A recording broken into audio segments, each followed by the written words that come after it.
रसीला रसीला रसीला रसीला रसीला रसीला रसीला रसीला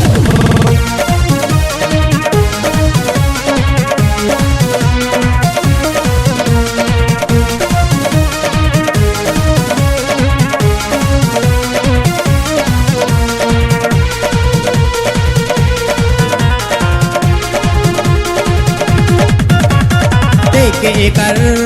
होठ रसीला भइल बुढ़वा के धोती गीला देख के एकर होठ रसीला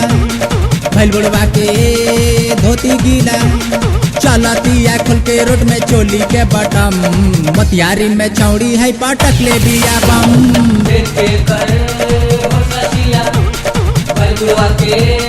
धोती गीला देख के एकर होठ रसीला बुढ़वा के धोती गीला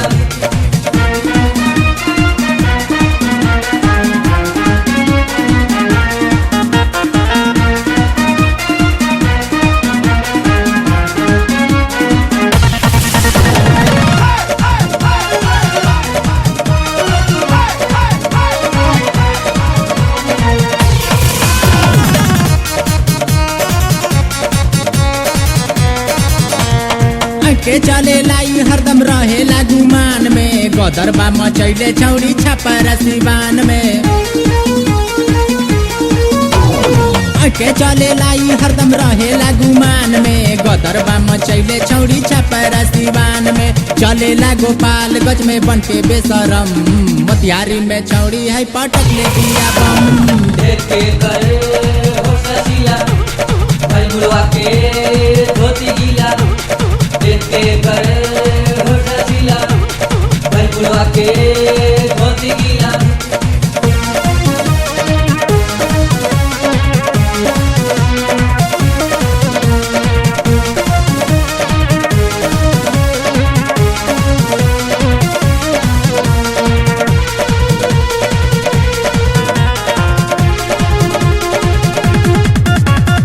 जालीदार ई झूला पहले बिया आधा पेट के चलतिया ओढ़नी छौड़ी गर्दन में लपेट के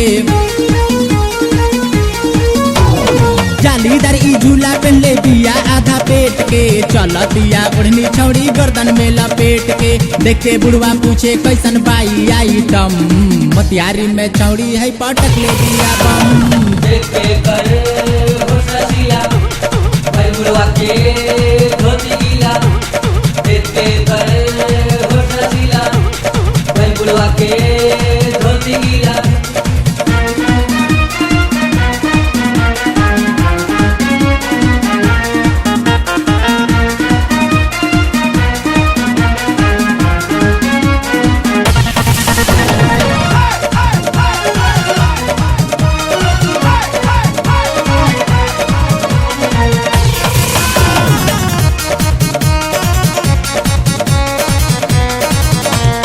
सासाराम बक्सर के लोगवा भइल बा पागल हाजीपुर के लपुआ एकरा पीछे बा लागल सासाराम बक्सर के लोगवा भइल बा पागल हाजीपुर के लपुआ एकरा पीछे बा लागल जाके ई मुजफ्फरपुर में धैले बिया दम मोतिहारी में छौड़ी है पटक ले बिया बम देख के कर होठ रसीला भइल बुढ़वा के धोती गीला देख के कर होठ रसीला भइल बुढ़वा के धोती गीला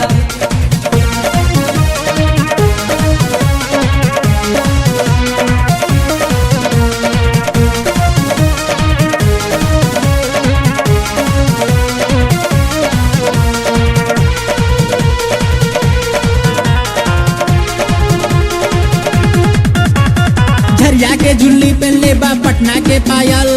सोनपुर के मेला में सबके कैले बा घायल झरिया के झुल्ली पहले बा पटना के पायल सोनपुर के मेला में सबके कैले बा घायल रोहित प्रमोद जी का म्यूजिक में बादम मोतिहारी में छौड़ी है पटक ले दिया बम देख के कर होठ रसीला भइल बुढ़वा के धोती गीला देख के कर होठ रसीला भइल बुढ़वा के धोती गीला